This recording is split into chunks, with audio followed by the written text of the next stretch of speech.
Jadi kalau memang kita nggak tiru, iya ini kan pemilu dan pemilihan kolosal terbesar di dunia. Saya pikir kalau sudah digabung dengan apa namanya pemilihan kepala daerah, wah itu nggak ada duanya di belahan dunia ini pemilunya Indonesia. Saya pikir para politisi juga harus dididik untuk tidak menggunakan buzzer.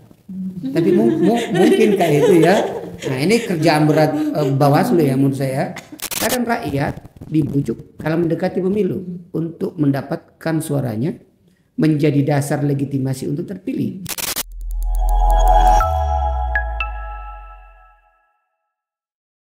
Sahabat Bawaslu, kembali di podcast Bawaslu Provinsi Banten. Selalu ada cerita di balik demokrasi. Kali ini kita kedatangan seorang tamu spesial. Mungkin banyak sahabat Bawaslu yang udah mengenal beliau. Gitu. Kita langsung kenalin aja atau gimana nih Mending kita langsung kenalin kasih kisi-kisi dikit. Boleh clue. Beliau seorang akademisi dan juga pernah menjadi tenaga ahli di DKPP Republik Indonesia. Wow. Gitu. Langsung kita kenalan kali ya. Siap. Kita sambut Bapak Dr. Firdaus SHMH. Ya. Selamat datang Pak Doktor di podcast Bawaslu Provinsi Terima kasih Banten. sudah diundang untuk ke podcast Bawaslu Provinsi Banten. Siap. Ya. Nah, Ya. sebelum ngobrol nih Pak, kata orang tak kenal itu makanya tak sayang. Benar. Kalau tak sayang itu makanya Tak cinta. Tak aruh. Saya kira tak cinta. Nah, biar kita Kalau tak kenal tak aruh. Ya, berarti biar kita kenal aja kali Pak ya, jangan sampai ta'aruf ya Pak ya. Boleh, Kita mau kenalan dulu nih. Iya. Pak Dr. Firdaus SHMH, narasumber kita kali ini. Saat ini masih menjadi seorang akademisi ya Pak ya? Masih. Ya. Dari tahun berapa Pak menjadi seorang Saya akademisi? jadi akademisi, kalau selesai S1-nya itu saya selesai 2001. Waktu itu masih dimungkinkan S1. Jadi saya langsung di Muhammadiyah 2002 dan memang mengabdi ya, mencari ilmu, tidak cari apa-apa karena waktu itu belum digaji, cuma senang aja. Setelah itu ternyata pintunya tiba-tiba ada tawaran beasiswa S2 di tahun 2022 itu saya daftar S2, pengumumannya itu 2003 dapat beasiswa S2 2003, jadi saya lanjutlah 2003 2005 di Pajajaran. Ya itu awalnya dari Sulawesi Tengah ya. Saya ini anak kampung, jadi kemudian ya bukan menjelajah di hutan, menjelajah di kota. Ya. Dan pernah juga student exchange ya Pak ya? Iya. Di Ohio State University. Iya benar, di Departemen Ilmu Politiknya. Jadi waktu itu saat S3 ya. Jadi setelah itu kan saya keterima dosen di Untirta di Hukum Ketatanegaraan ya sejak 2006. 2006, kemudian 2007 ada S3 lagi, saya diizinkan dapat beasiswa lagi. Pas menjelang akhir ada kesempatan itu untuk riset doktoral. Kita sisa lulus di mana dulu ya, cari advisernya ya. Setelah ketemu waktu itu Pak William Liddell ini yang banyak komentari belakangan ini soal politik Indonesia, karena memang beliau kan ahli politik Indonesia di Ohio. Saya menyurat ke beliau dan beliau berkenan untuk membimbing saya. Saya kesanalah student exchange 2010 akhir sampai 2011 awal. Gitu. Berat. Berarti senang belajar. Senang belajar dan memang saat ini concern di hukum ketatanegaraan. Iya, concern di hukum ketatanegaraan. Kebetulan disertasi saya memang partai politik dan stabilitas pemerintahan.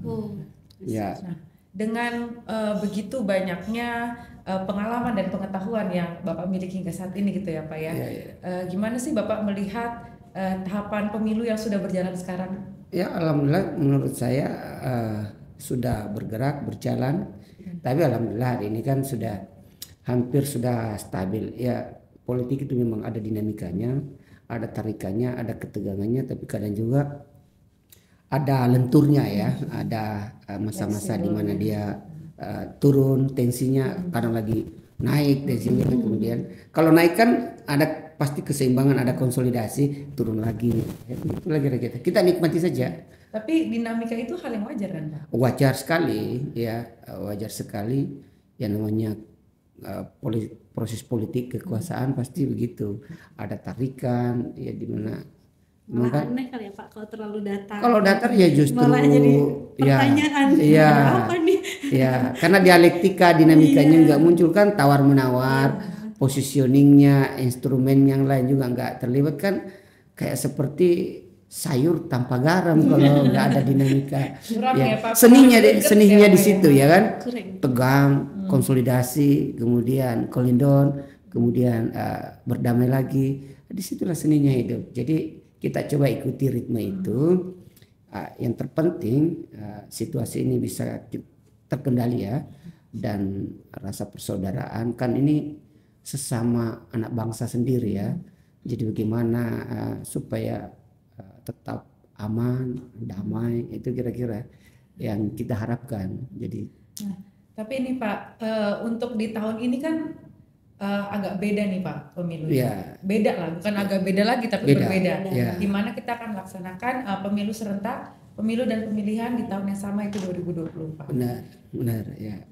Tanggapan Bapak nih Pak terhadap fenomena ini gimana? Karena kalau kita sebagai penyelenggara, sebagai pengawas kan berarti kerjanya ini harus ekstra Pak. Double. Karena mau nggak mau pasti nanti akan ada tahapan yang beririsan Iya pasti. antara pemilu dan pemilihan. Pasti, iya. Dengan kita yang SDM terbatas, Betul. dengan kita yang juga punya tugas untuk mengawasi tahapan Betul. gitu. Pasti ekstra, harus lebih ekstra kerjanya. Betul. Menurut tanggapan Bapak terhadap pelaksanaan pemilu pemilihan 2024 nanti gimana? Jadi begini ya, kebetulan saya di kepemiluan itu sebelum ke DKPP menjadi tenaga ahli di DKPP, saya kurang lebih 8 tahun di DKPP. Jadi di DKPP itu di era Prof. Jimli yang menarik ke DKPP untuk membackup dari tahun 2014 per Mei ya waktu itu sampai 2023 per 1 Januari saya tidak melanjutkan kontrak di situ karena satu dan lain hal ya. Lama di luar saya akademisi Berarti ya Pak ya? 8 tahun. 8 tahun. Ya, tapi sebelum di situ saya memang juga bergerak di kepemiluan. Yang setro dulu, setro kemudian berubah menjadi korek di bawah Bang Refli Harun. Nah, saya di situ. Jadi pengalaman soal-soal berpikir tentang kepemiluan, selain memang disiplin saya hukum ketatanegaraan, kemudian masuk bergabung lagi di korek, setro dulu. Setelah itu ditarik Prof. Jimli masuk di DKPP. Nah, kalau kita sudah bicara ritme pemilu, ya memang begitu. Karena nggak tidur kita 1 kali jam 4 jam nyambung. Iya, rasakan juga jadi kita. Saya rasakan sekali ya. Bahkan serentak dulu kan awal-awal serentak kan 2015 ya, serentak untuk pilkada yang kemudian dibagi per gelombang, kemudian melalui Undang-Undang Nomor 10 2016 itu kan ditetapkan bahwa di 2024 nanti itu akan ada pemilihan kepala daerah serentak, dan untuk mengkonsolidir itu mau tidak mau pemilu-pemilu ini harus pemilihan-pemilihan ini ya harus betul-betul ditata ya, akhirnya beberapa kan harus dipejabatkan ya supaya nanti sama-sama startnya di 2024 tadi jadi November, tapi mendengar kabar terakhir itu kabarnya dipercepat ke Oktober itu. Jadi kalau memang kita nggak tidur, iya ini kan pemilu dan pemilihan kolosal terbesar di dunia. Saya pikir kalau sudah digabung dengan pemilihan kepala daerah, wah itu nggak ada duanya di belahan dunia ini pemilunya Indonesia. Iya, kolosalnya ya. Kita aja setelah digabung pemilu legislatif dengan pemilu presiden, minta ampun kajabalaunya kan sampai ada sekitar 600 lebih orang yang meninggal ya karena soal usia dan kemudian kelelahan, dan kita nggak pernah prediksi, kemudian beberapa lembar surat suara yang harus diperiksa, batasan waktu itu sebelum diuji di MK hanya 1 hari, akhirnya 1 harinya ditambah ya didefinisikan oleh MK, kemudian menjadilah sampai besoknya bisa, tapi itu banyak korbannya. Itu akibat menurut saya, tapi bahwa itu terus teori dan sukses demokrasi kita ya kemarin sukses ya menurut saya, karena ya kita bisa melahirkan penyelenggara negara yang kita terima hari ini, terlepas dari ada perdebatan pro dan kontra, tapi semua institusi sudah bekerja dengan baik, yang kemudian demokrasi kita hari ini berjalan kan dengan baik. terbesar di dunia. Iya. Kira-kira begitu. Popular vote ini nggak gampang karena satu suara punya nilai yang sama bagi semuanya. Beda kalau Amerika. Amerika itu electoral college. Jadi kadang banyak warga sudah menghitung, ya, dalam satu distrik dia sudah lihat ini yang terpilih, nggak dia pakai lagi hak pilihnya, ya kan, karena dia sudah tahu yang terpilih ini. Apalagi memang di sana ada primary election kan, udah nampak dari awal siapa yang akan mewakili distrik-distrik itu, termasuk juga di electoral college-nya, begitu. Ya, berarti sebetulnya untuk pemilu tahun 2024 ini tantangannya besar sekali ya Pak ya. Dan mungkin apalagi bagi kami Bawaslu juga yang pada saat ini kan Bawaslu tidak hanya melakukan pengawasan saja kan Pak, tapi juga kita menitik beratkan kepada pencegahan. Betul. Banyak sosialisasi yang harus kita berikan ke masyarakat, apalagi ke teman-teman mungkin pemilih pemula yang tidak pernah punya pengalaman dalam kepemiluan. Ditambah lagi seperti tadi kan Pak, berapa surat suara yang harus dicoblos. Berarti kan kayak sosialisasi kita makin harus gencar. Maksudnya dengan kata ini surat suara apa, bagaimana kita mengenali sosok-sosok itu, gitu ya kan Pak ya. Jadi, belum dengan proporsional terbuka yang memilih orang, memilih partai. Betul. Wah, jadi kan bisa dibayangkan kontestasinya bukan cuma antar partai, tapi juga antar caleg. Person to person. Nah itu tadinya bersahabat, ujungnya saling sikut ya, pengalaman ya, saling melaporkan, ya gitu. Oke, mungkin kalau dari segi Bapak nih misalnya seorang akademisi ya, dalam arti kata kayak ini kan tantangan terbesar nih buat Bawaslu. Menurut Bapak bagaimana sih Bawaslu harus menyikapi misalnya untuk mensosialisasikan kepemiluan ini ke mengedukasi masyarakat, betul untuk mau membantu kami mengawasi di bawah juga, karena kan tadi seperti dibilang kita juga SDM kita kurang nih kalau kita tidak banyak menggait masyarakat atau stakeholder nggak bisa gitu kan. Cuman seperti apa sih Pak, maksudnya biar strategi yang harus dilakukan Bawaslu untuk mengedukasi masyarakat? Apakah menurut Bapak apakah sudah cukup seperti ini atau harus ada yang kita tambahkan? Kan kalau kita baca hari ini kan teknologi begitu canggih ya, sudah masuk di poin 4.0 ya. Hari ini generasi Z itu kan nyaris tidak ada yang tidak memegang gadget. Nah, menurut saya situasi itu harus kita manfaatkan semaksimal mungkin untuk mensosialisasikan, mulai dari apa sih itu politik, apa sih itu hak politik, apa sih itu hak pilih, bagaimana vitalnya hak pilih dalam menentukan kepemimpinan bangsa, terutama generasi Z ini kan yang baru beralih ya dari masa remajanya kemudian ya kan, atau bahkan boleh dibilang dari masa kanak-kanaknya dan kemudian harus bergeser berpikir tentang masa depannya. Nah, kebanyakan saya juga kan kebetulan di kampus. Anak-anak semester 1, 2, 3 itu kan logikanya setelah S1 itu sudah matang banget dewasa. Tapi tidak jarang sifat-sifat remaja kanak-kanaknya itu masih ikut.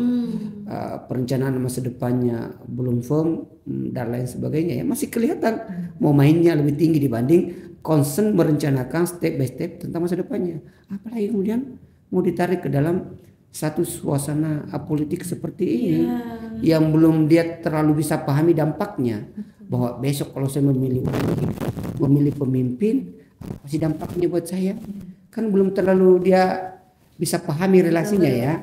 Nah itu menurut saya penting sekali menggunakan sarana ini, terutama kan ini bahayanya juga ya teknologi, karena yang agak riskan ini politik sara. Ya ini yang perlu dihindari menurut saya, politik-politik yang berpotensi memecah belah, kemudian belum lagi hoax ya, yang begitu mudah disebarkan dengan teknologi yang kemudian tiba-tiba menyebar ke seluruh lapisan. Kalau dulu kan disebarkan di TV, lewat TV mati, habis selesai. Sekarang mencegahnya sangat mudah ya langsung. Satu dikat kan langsung ya. Tapi sekarang ini di ruang-ruang privat kita, dari privat langsung komunikasi ke ruang publik. Kadang kita tidur sudah komunikasinya di Zoom mana, di ruang mana ya. Ruang-ruang virtual yang kadang tidak disadari kalau itu ruang publik, yang akhirnya mencet, memberikan kabar, informasi, men-share informasi yang sangat berbahaya. Apalagi kadang video di-cut, narasi secara berlebihan, yang kemudian ada misinformasi. Betul. Nah, misinformasi ini bisa merangsang emosi setiap orang yang membaca. Kalau enggak pandai membaca, nah itu tugas berat Bawaslu juga, literasi para pemilih, karena pasti besok nggak bisa dihindari ya kan, bahwa ada buzzer-buzzer politik yang bekerja di balik itu. Nah, saya pikir para politisi juga harus dididik untuk tidak menggunakan buzzer. Tapi mungkin kayak itu ya. Nah, ini kerjaan berat Bawaslu ya menurut saya. Karena kenapa? Ini kan di belakang buzzer-buzzer bahkan ada tim khususnya hanya untuk mempengaruhi opini. Maka hari ini kita sebut sebagai era post-truth ya. Jadi yang seakan yang salah tapi kesannya menjadi benar. Yang benar kemudian terpinggirkan kemana? Situasi hari ini ya dengan produk-produk berita hoax itu. Nah, itu kerja berat bagi Bawaslu untuk mencegah kira-kira. Tapi agak sedikit penasaran nih Pak. Kalau tadi Bapak menyampaikan menjadi akademisi dari tahun 2006 ya? Ya, 2006 itu di Untirta. Tapi sambil S2 saya ngajar di Unikom juga. Itu 2000 dari 2003 ke 2004. 2002 saya di Muhammadiyah Sulawesi Tengah. Ya. Berarti kan udah mengalami nih Pak, ketemu pemilih pemula di 2019 sama ketemu pemilih pemula di 2024 nanti. Ya. Beda nggak sih Pak excitednya? Ini agak berbeda. Kenapa? Karena informasi itu begitu mudah diakses hari ini. Jadi menggerakkan pemilih pemula, terutama juga bagi para politisi ini memanfaatkan begitu banyak platform media sosial untuk mensosialisasikan gagasannya, idenya, menyampaikan siapa dirinya, apa yang menjadi dasar untuk layak dipilih. Jadi kemudian mencoba menyampaikan track rekornya di media sosial. Jadi kita begitu gampang sekarang mengetahui ini siapa, apa backgroundnya, apa latar belakangnya. Begitu juga gampang menyampaikan ini orang ini siapa, ini mantan terpidana korupsi atau bukan, dan lain sebagainya. Jadi nggak ada yang tidak susah sekarang untuk kita dapat informasinya. Jadi pemilih itu kalau dia mau kritis, mau cerdas, sangat mudah, sarananya sangat mudah. Kurang lebih sama di kampus lah. Kalau dulu di kampus itu kita mau belajar ya, kayaknya itu kalau mau betul-betul membaca referensi-referensi yang berat-berat itu kayaknya nggak bisa kalau kita nggak ke luar negeri, ya kan? Iya betul. Tapi hari ini coba buku apa yang tidak bisa kita akses, ya kan? Orang yang kira-kira referensi yang dibaca di luar di detik yang sama kita bisa baca di Indonesia. Begitu menurut pengalaman saya. Nah, sehingga keseimbangan, kesetaraan, akses informasi yang sama, data dan informasi yang sama itu sangat mudah sekarang bagi kita. Jadi untuk maju sebenarnya ini sisa kita mau atau enggak, karena sarananya begitu terbuka sekali untuk mendapatkan data. Nggak perlu lagi kita ke Amerika untuk mendapat buku-buku, ya kan? Sekarang buku elektronik di mana-mana, nggak perlu ke Eropa, ya kan? Sekarang ini bisa didapat di mana saja. Berarti kan bisa dibilang memang excited ya pemilih pemula saat ini kan juga dipengaruhi sekali sama perkembangan teknologi saat ini. Iya, teknologi informasi. Kemudahan orang mengakses informasi, semua orang sekarang punya media sosial, gitu ya Pak ya. Bahkan sekarang kalau kita lihat semua kalangan ya Pak ya, kita nggak usah lah berbicara terkait dengan artis-artis yang mungkin akan nanti berkontestasi gitu kan. Tapi ada juga artis-artis yang akhirnya menjadikan foto-foto seperti caleg ternyata mau jualan rumah, ternyata mau ini gitu. Kayak kemarin yang heboh suaminya Inul Daratista gitu kan. Akhirnya banyak kayak gitu. Apakah memang sekarang ini pemilu itu memang terlihat lebih fun Pak dibandingkan yang dulu gitu loh, karena ya mulai ternyata banyak anak muda nih yang sekarang mulai melek terhadap politik yang seperti Bapak sampaikan tadi gitu. Pemilu hari ini itu memang ada dinamikanya, ada tegang. Tapi untuk kontestasi hari ini memang ada funnya. Karena kenapa? Mencoba membangun daya tarik itu rata-rata kalau dia terlalu formal sekali, daya tarik untuk generasi Z melihatnya itu nggak menarik ya, garing banget gitu, formal, seminar menyampaikan visi misi. Tapi kalau umpamanya ada tim tim medianya ya, memotret sisi-sisi yang harus diangkat, mengkat yang tidak perlu dibaca publik. Nah itu juga kelemahan-kelemahan karena ada ada framing ya. Nah, kita nggak bisa pungkiri hari ini juga umpamanya untuk menjadi artis itu nggak perlu lagi dulu cari TV ya. Selebgram sekarang banyak banget kan. Kita bikin YouTube, nggak usah konten-konten keseharian kita aja kita pakai untuk mempublikasikan diri bisa banget. Nah, tapi kan resikonya sekarang agak bergeser ke NPD ya, bagus kelihatan di luar tapi sebenarnya mengidap penyakit banyak ya. NPD itu sekarang lagi ya narsis personal disorder itu kan yang lagi tren. Iya. Nah itu menurut saya kadang nggak disadari. Nah memang ada untung. Semua keadaan pasti selalu bersisi dua ya, selalu bersisi dua. Ada teknologi bersisi dua di mana saja. Jadi kita nggak bisa untuk selalu banyak positifnya, tergantung kepada manusianya. Ini mau baik atau buruk, mau salah atau benar. Nah, jadi bahwa ada medsos hari ini ya ada positifnya, pasti ada minusnya. Dan saya pikir itu tantangan generasi yang harus kita antisipasi supaya kita bisa mewariskan hal-hal yang baik di setiap perubahan peradaban. Itu kira-kira. Tadi Bapak bilang ada positif, ada negatifnya. Ya ada. Ya pasti seiring dengan media sosial yang sekarang semua orang gampang mengakses informasi. Betul. Seperti Bapak bilang tadi bahaya teknologi, ada SARA, ada hoax. Kalau kita di Bawaslu kemarin IKP juga ada meluncurkan ya indeks kerawanan pemilu terkait dengan media sosial di mana kampanye di dalamnya juga ada hoax di situ. Nah, berarti kan itu berjalannya beriringan nih Pak antara positif dan negatif gitu. Pasti nggak bisa dihindari. Ada pesan nggak Pak sebenarnya bagaimana sih para generasi muda pemilih pemula ini bisa berperan gitu untuk memerangi itu gitu? Tentu tugas kita semua critical thinkingnya perlu diperbaiki. Jadi membaca kritisnya itu perlu. Jadi kita nggak boleh pakai sumbu pendek membaca informasi. Kita harus bisa membaca logika dari semua informasi. Apakah itu informasi yang berupa media, film atau media video ya. Harus betul-betul kita kritis karena kan itu juga bisa diedit, bisa di-cut yang kemudian memotong informasi yang utuh. Kalau informasi menjadi misinformasi, kita bisa mispersepsi, juga bisa menjadi menyikapinya berbeda.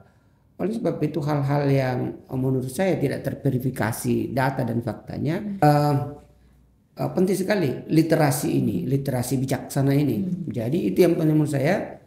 Memang tugas kita karena kalau kita bicara literasi kritis, membaca kritis itu berkait juga dengan soal pengalaman setiap orang.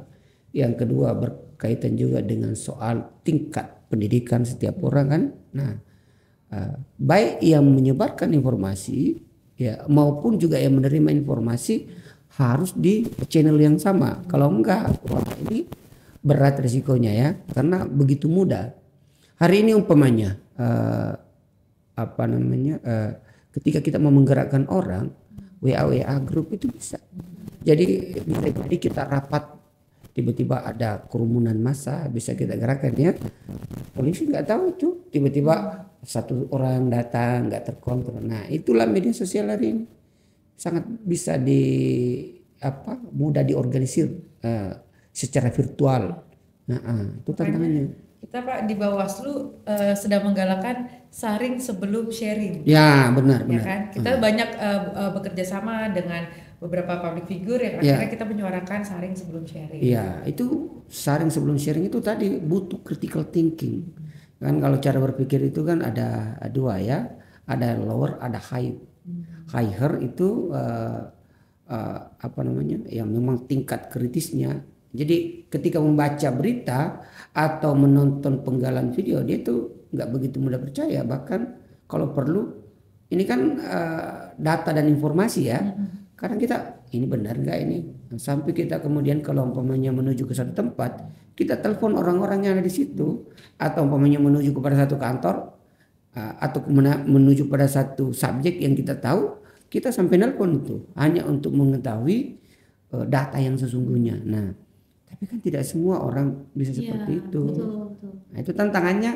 Kita perlu mensosialisasikan itu bagaimana bijaksana bermedia sosial, mengedepankan membaca ya.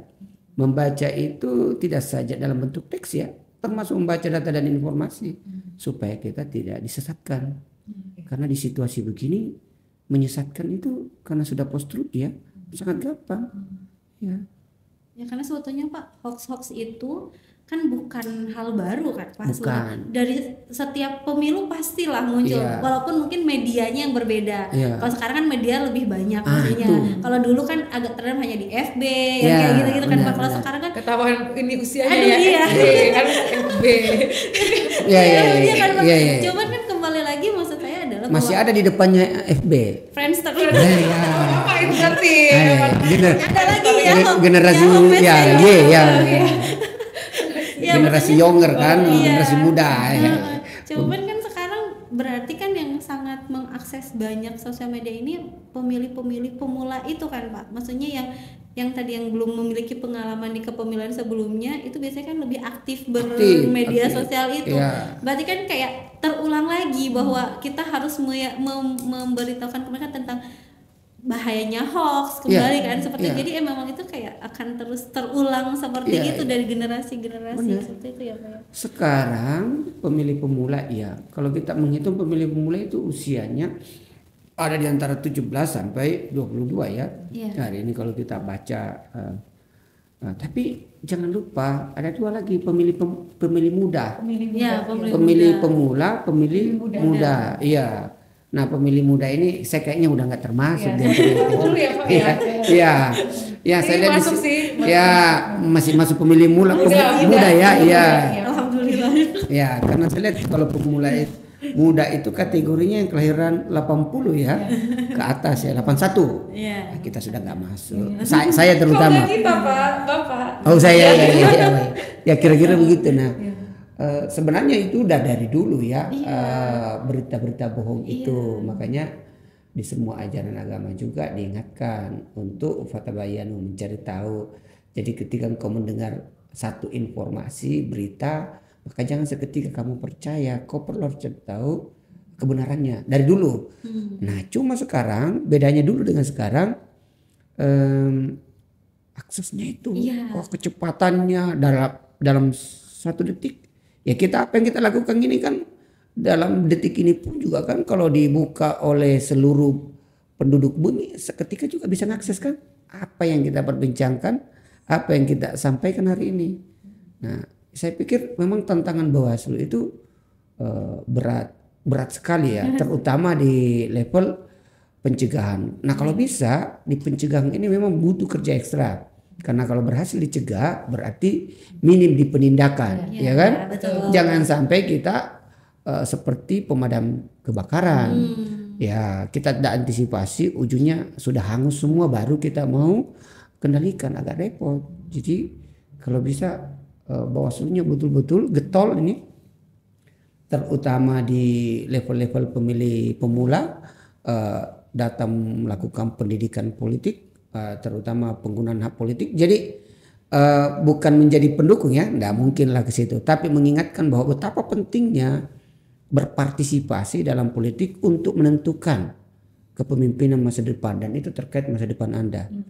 Ya kalau yang tua-tua kan ya sudah mau lewat nih. Sisa. Tapi mereka ini amat ditentukan oleh pemimpin hari ini, generasi yang berikut yang akan muncul ini. Ya kan, mudah-mudahan kita tidak wariskan hal yang buruk bagi generasi kita. Itu kan berbahaya sekali kalau kita mengambil kebijakan atau tindakan atau penguasa yang terpilih secara demokratis mengambil tindakan yang keliru kemudian mewariskan hal yang buruk. Wah, itu agak bisa kita gagal sebagai bangsa ya. Menurut begitu. Di Provinsi Banten ini ternyata 52% itu merupakan pemilih muda ya, benar ya?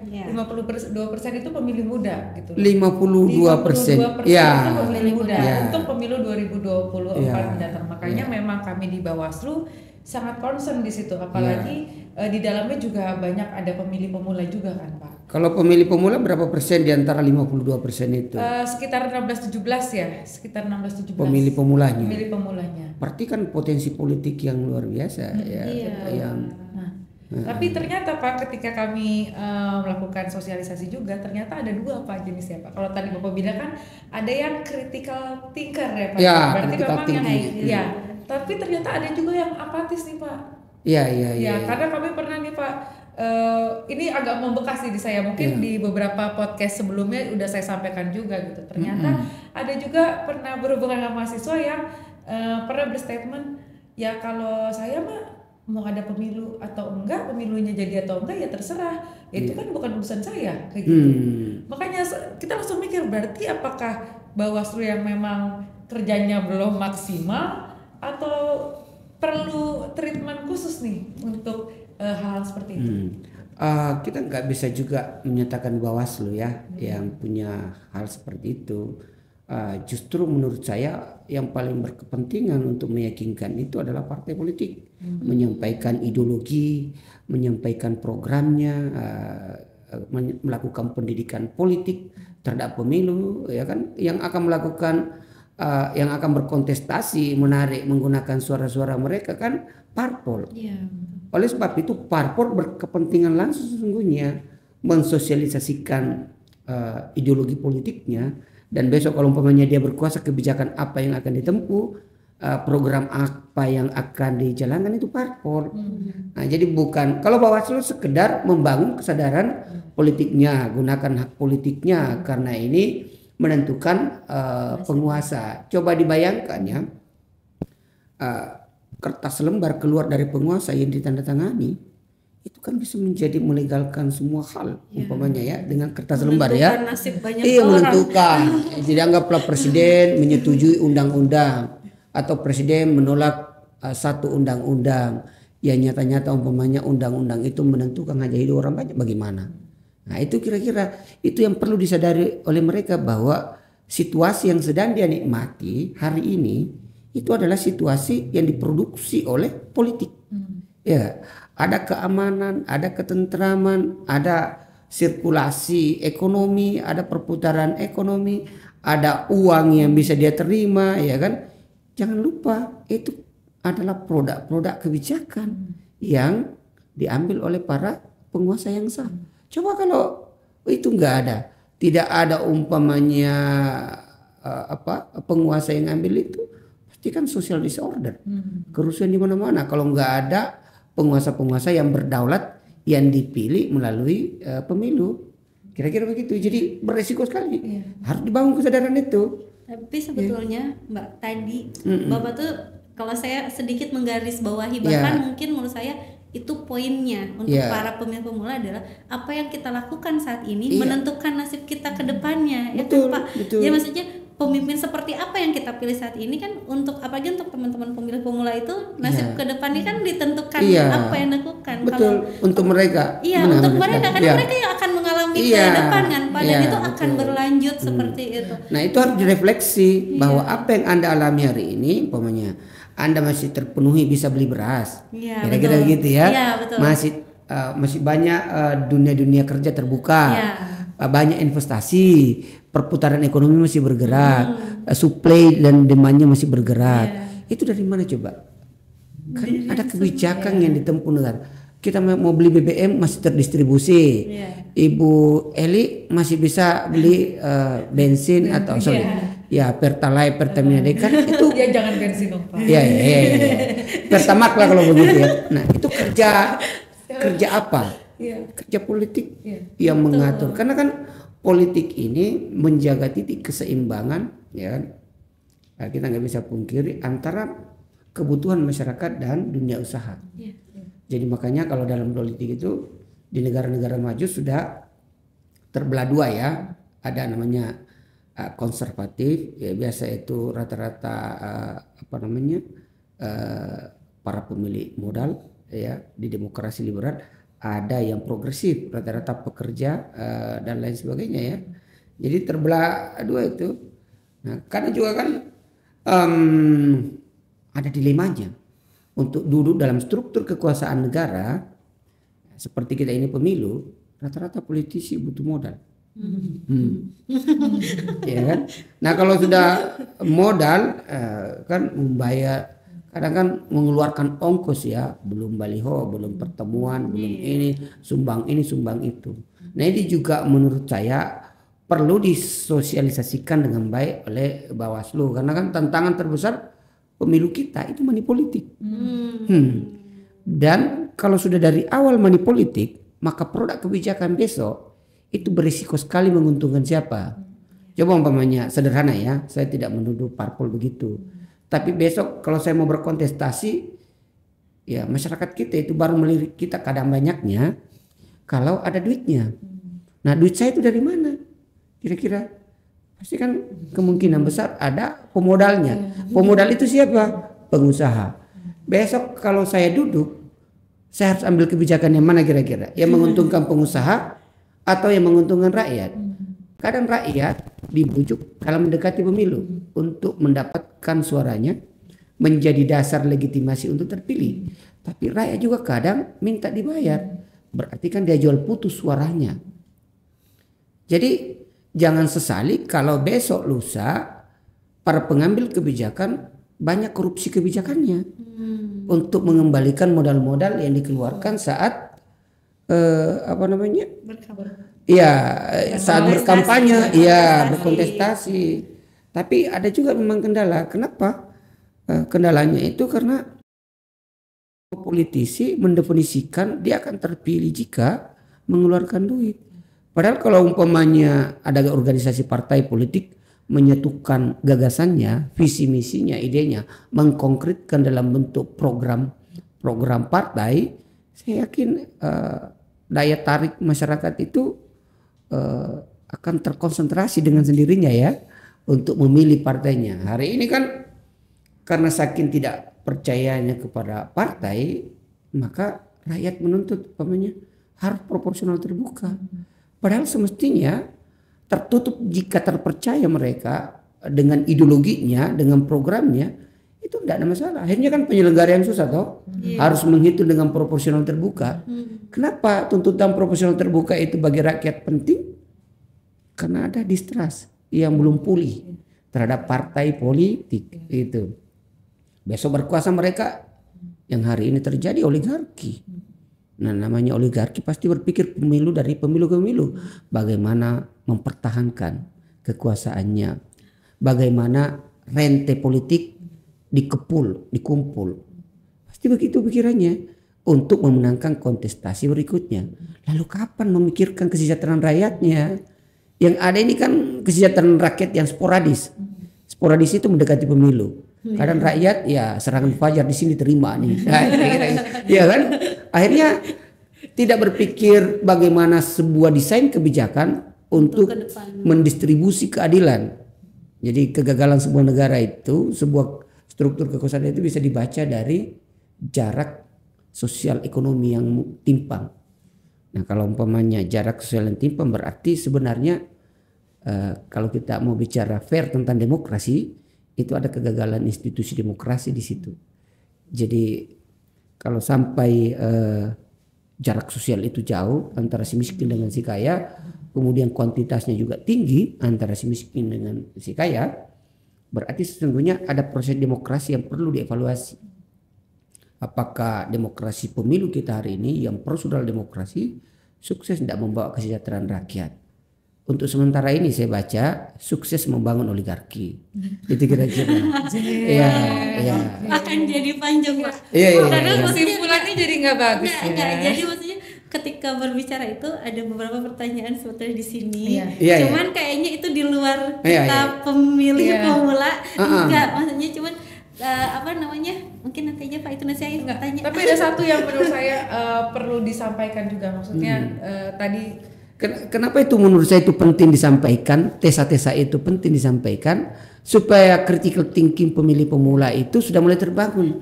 Bahwa kita nggak boleh politik uang, bahwa kita betul-betul harus juga menjadi bagian yang mendorong ide-ide yang kemudian ditangkap oleh partai politik. Karena begini, pelembagaan partai itu ada dua tipologi. Yang pertama ada namanya value infusion, artinya partai-partai itu membangun nilainya gagasannya, ideologinya untuk kemudian ditawarkan kepada rakyat, para pemilih. Ada namanya reifikasi. Reifikasi ini partai-partai menangkap ya aspirasi yang tumbuh berkembang di tengah masyarakat. Kemudian dia tangkap, dia formulasi menjadi kebijakan. Ada dua pola itu. Nah, menurut saya dengan kita menyampaikan begini bahwa tipologi sistem politik, hubungan antara suprastruktur dengan infrastruktur politik dalam proses demokrasi itu sampai kemudian terbangun sistem kekuasaan hari ini itu berelasi kuat, gitu. Jadi itu untuk meyakinkan bahwa tolong jangan manipolitik, tolong tawarkan ide. Apakah itu parpol yang menawarkan ide yang mau berkontestasi, apakah itu calon anggota legislatif yang menawarkan ide, tapi sebaiknya parpol karena itu organisasinya, ya kan? Kalau orang perseorangan bisa apa dia di Senayan, ya kan? Karena kan namanya pasti ada pengorganisasian ya. Jadi memang harus bisa melembaga begitu. Kemudian rakyat juga harus menyuarakan apa yang menjadi kebutuhannya. Jadi antara value infusion dengan reifikasi harus bergerak searah gitu. Jangan malah berbelok nih, sesuai nih rakyat mau sama ini ternyata nggak sama gitu. Tapi konvensional politik hari ini itu yang terjadi.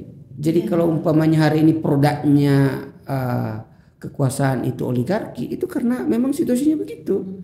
Nah, ini yang menurut saya perlu mendapat kritikan ya, perlu dibenahi untuk kedepannya. Kita alhamdulillahnya itu punya Pancasila. Ya, itu untungnya yang menjadi guidance buat kita semua. Penyaringnya ya. Tetapi sekalipun begitu kan harus tetap garis kebijakannya untuk menerjemahkan Pancasila, karena Pancasila ini kan sangat umum dan general. Dia adalah guidance value. Jadi sebuah nilai-nilai yang mengguidance kita mengelola republik ini. Kita harus bersatu, kita berketuhanan, kita berperi kemanusiaan, apa-apa seluruhnya untuk rakyat. Kemudian ujungnya adalah bagaimana menciptakan keadilan sosial. Ada kesetaraan dalam bidang ekonomi dan lain sebagainya. Jadi kesetaraan itu bukan cuma kesetaraan politik ya, punya hak suara yang sama, tetapi kemudian tidak menciptakan kesetaraan dalam ekonomi, setidaknya antar si kaya dengan si miskin bisa didekatkan ya, artinya kesejahteraan itu merata. Itu saya pikir luar biasa sekali. Nah, kalau titik itu nggak ketemu, masih berjarak besar, berarti ada problem di kebijakan yang harus dikelola. Nah, itu harus disadari oleh pemilih pemula. Agak berat sih, tapi saya yakin bisa dipraktiskan. Sisa metodologinya saja, supaya mereka bisa tangkap. Oh, ini maksudnya ya. Mungkin bisa dicontohkan dalam lingkungan yang lebih kecil, begitu. Kira-kira. Mungkin sesuatu yang tidak disadari oleh generasi muda sekarang ini ya, dengan yang tadi saya sampaikan, ada pemilu atau enggak itu enggak ada hubungannya sama gue gitu. Padahal ternyata seperti Bapak sampaikan, kalau generasi muda yang kritis ini pada akhirnya berpengaruh dengan kebijakan yang akan diambil ke depan. Mungkin itu yang tidak disadari oleh mereka. Disadari ya. Gitu. Harusnya disadari bahwa dia bisa beli sepatu murah, umpamanya bisa beli beras murah, bisa umpamanya beli gas murah, bisa bersekolah. Atau ya bisa bersekolah dengan gratis, bisa punya sarana dan prasarana pendidikan yang murah, transportasi publik yang baik. Itu coba dari mana? Nah, kan harusnya jangan dipikir itu bukan dari politik. Itu adalah keputusan-keputusan politik, entahkah itu tingkat pusat, entahkah itu tingkat daerah. Makanya kan ada DPRD untuk kabupaten, kota dan provinsi, ya kan, untuk merumuskan kebijakan. Nah, lalu kalau dia nggak mau sadar, nggak mau terlibat di situ, jangan dipikir satu suara ini nggak penting, sangat penting. Karena kita menentukan hak pilih itu, ya memang juga harus dididik ya critical thinkingnya ya. Kesadaran politiknya kan, tipe pemilu itu banyak, pemilih itu banyak. Ada yang memang tipe pemilu kritis, ada yang tipe pemilu konvensional, emosional, hanya karena kedekatan emosional ya. Ada yang memang mencoba membaca program apa yang ditawarkan, bagaimana kira-kira program itu bisa dilaksanakan. Nah, itu yang penting ya, karena memang tipe pemilih ini beda-beda. Ada yang memang apatis, terserah lu lah apa di situ ya mau ngapain. Ujung-ujungnya juga sama aja lah. Iya, ujung-ujungnya sama aja. Itu kan karena potret yang ditampilkan oleh para yang sedang betul. Ya gitu. Yang berikutnya ada yang kultur yang menurut saya harus berubah dalam berkehidupan. Ini kita nggak bicara kultur feodal itu. Jadi menciptakan masyarakat egaliter yang nggak baperan itu penting. Feodal itu kan baperan, sedikit orang salah gayanya. Ya dia kritik ya merasa paling benar ya umpamanya. Nah kita coba menjadi masyarakat yang egaliter, yang terbuka, yang melihat nilai kemanusiaan itu sama. Kan sebenarnya politik kan begitu ya. Kita semua setara dalam hak. Ya kira-kira begitu, punya hak politik yang sama. Pak Jokowi dengan tukang becak sama nilai suaranya. Iya, ada bedanya nggak? Enggak. Nah, nggak ada kan? Saya dengan umpamanya siapapun sama. Nah sesungguhnya nilai-nilai itu dalam pergaulan hidup juga harus diperlakukan sama. Tidak hanya umpamanya equality before the law. Iya, tapi faktanya ternyata berbeda orang yang berkuasa di bidang politik, di bidang ekonomi kadang diperlakukan di hadapan hukum. Akhirnya kan tercipta sebuah ketidakadilan. Ya kan? Itu kira-kira menarik. Bu Eli. Jadi seru. Jadi intinya kalau dari tadi yang saya tangkap ya Pak, intinya adalah kesuksesan pemilu 2024 nanti itu menjadi tugas semua warga negara, baik dalam perannya sebagai penyelenggara, sebagai peserta pemilu, bahkan sampai pemilih, bahkan sampai ke pemilih pemula gitu loh. Semua butuh kerjasama bersama untuk pastinya nantinya menghasilkan pemimpin dengan kebijakan yang bisa mewakili keseluruhan. Benar. Kenapa? Karena selain sebagai kita pribadi, kita ini punya tanggung jawab sosial. Jadi ketika kita memilih, jangan cuma menghitung diri kita, tapi menghitung inilah pemimpin kira-kira yang bisa membawa kesejahteraan rakyat. Inilah kira-kira yang punya visi. Inilah yang kira-kira punya empati. Jadi ketika memilih pemimpin jangan emosional.